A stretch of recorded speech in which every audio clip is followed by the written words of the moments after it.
Magandang good day mga kapatid natin, and samahan niyo ako sa ating video for today.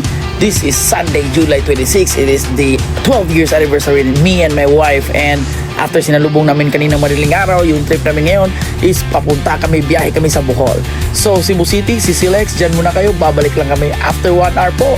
Nandito na kami sa Bohol. Ayan, dito kami sa May Tubigon, and since yung project namin dito is chapter visit, ayan, sinalubong ako one of my MI here, Brad Rappy. Sinalubong ko, ang trip namin ngayon is motorcycle para makita ng mga viewers natin ang view ng Tubigon, Bohol. Anyways, yung Tubigon, Bohol, dyan po yung lugar ng mama ko. Yung lugar namin dyan is a place to be, Suba, Tubigon, Bohol, di ba? So anyway, since wala na po yung mama ko, dyan din po siya nilibing. Nandito po yung MI Alpha namin sa Upsilon Sigma chapter Katibian, Brad, Kuya Marvin, yan. So since nagkita kami, sinama ko po siya, me and my wife, na magbisita kami sa mama ko. Kasi every time magpunta kami dito sa Tubigon, Bohol, automatic attendance po. Ito po yung lugar ng mama ko dito. Hi ma, we miss you and we love you. So, yan, kapatid ng mama ko sa baba, husband ng kapatid niya, and then si lolo at si lola. Kasi mga relatives namin talaga sa side ng mother side sa Tubigon po. Yung family namin, name namin is Peñaflor and Cuscos. And then after it, ayan, papunta na kami sa project namin ngayon together with my MI Alpha.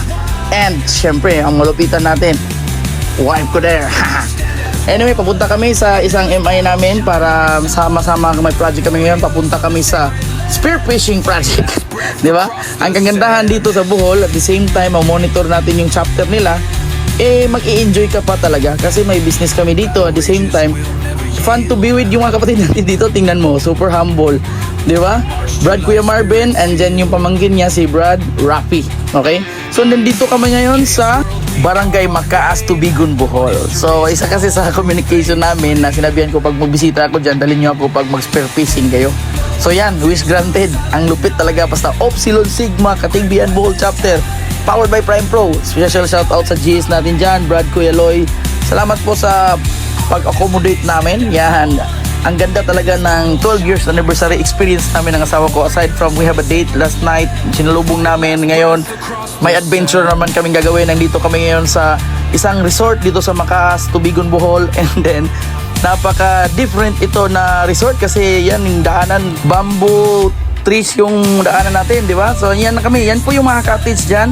And then pinatawag na namin yung mga members namin, and wala, eto na sila, yan. So yung mga members natin dyan, all in all ngayon, they are almost 100 members na po sa Upsilon Sigma chapter powered by Prime Pro under Katigbian Bohol chapter, di ba? So yung trabaho namin ngayon, chapter visit, updates, and planning, at the same time, bonding, di ba? So yan, may mga bago din tayo dyan, pero since bago lang tayo nagkita, si Sai at Kim Marian lang sa Kalam. And kapatid po yan ng GS natin, and then yung mga anak niya. Ang kagandahan sa ginagawa namin dito, buong pamilya na po yung member namin ng chapter namin. Kasi syempre, if you wanna know the benefits, ang ganda talaga ng benefits. Kaya kung maganda at ikabubuti ng pamilya, automatic buong pamilya na pasukin, di ba? Sumali nga yung mga pulis, sumali nga yung mga mayor, gobernador, yung mga kapitan. So ibig sabihin, ang ganda talaga ng mga benepisyo ngayon pag maging member ka ng Upsilon Sigma chapter powered by Prime Pro, di ba? So anyway, food trip muna tayo mga kapatid, kain tayo, di ba? Dinner time. So powered by Prime Pro, yan. So magtatanong, ano po yung Prime Pro, kapatid? Yan po yung nagpapalikod ng chapter namin. Yan po yung negosyo, naging source of income ng chapter namin. So if you wanna know about it, PM lang po, di ba? So mga Brad, 3 cottage po yung kinuha namin, and then yan, kumakain kami. Special shout out po sa Upsilon Sigma chapter Katigbian Bohol powered by Prime Pro. Yan, yung mga bago. Handshake natin yung mga bago natin. Kain tayo, Brad. Anyway, yan. Mga trabaho sila. At the same time, after ng trabaho, diretso kami nag-gathering. So after kumain, ayan na. Nagre-ready na si Vincent Arcales sa spear fishing request. So, yan, busog pa. Tapos, yung benefits dyan, para hindi daw madikitan ng mga jellyfish, di ba? Kasama ko yung MI Alpha na si Brad, Kuya Marvin. Siya yung mag-guide sa amin doon sa isla, kasi doon kami sa isla. And then yan, nire-ready namin yung mga spears. Tapos kumain kami, uminom kami ng maraming tubig kasi sabi niya, pag doon ka daw sa ilalim, uhaw, di ba? Tapos madali magutom. So dinamihan namin ng pagkain. And then nagpa-back up kami ng mga veterans move, and then we are ready to go. So since hindi ako nakadala ng GoPro ko, kasi na-surprise ako na ito para yung plano ng mga kapatid natin. So after 2 hours, di ba? Kasi ginadrop lang kami doon, then nag-spear fishing kami doon, and then after 2 hours ay bumalik na kami dyan, di ba? So i-cut lang natin dito kasi syempre bumalik na kami dito. Yan, pagbalik na namin, ayan, yan yung mga dala namin. So hindi siya, for me as an experience, the best talaga. Kasi imagine mo, pagbalik mo, dalawang kita makuha namin, yeah?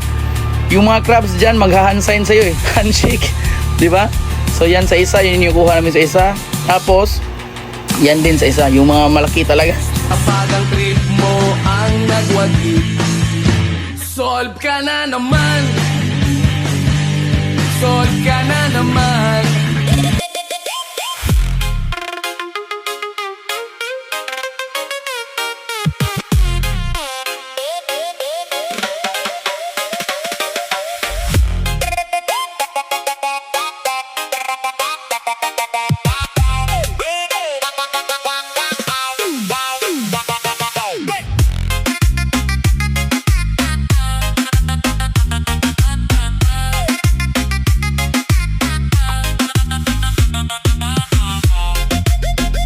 Di ba?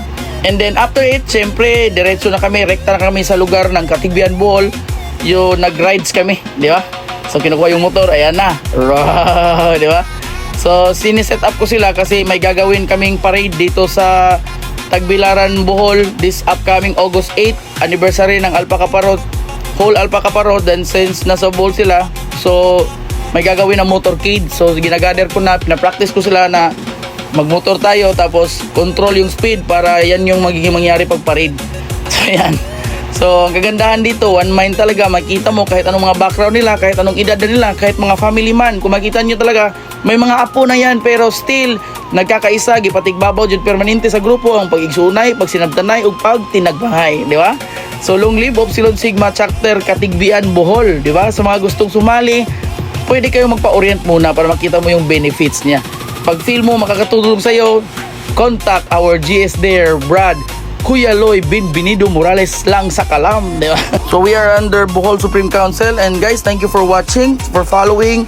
For more details, PM lang po if interested. God bless mga kapatid, salamat po sa pagsubabay. Long live Alpaca Parrot!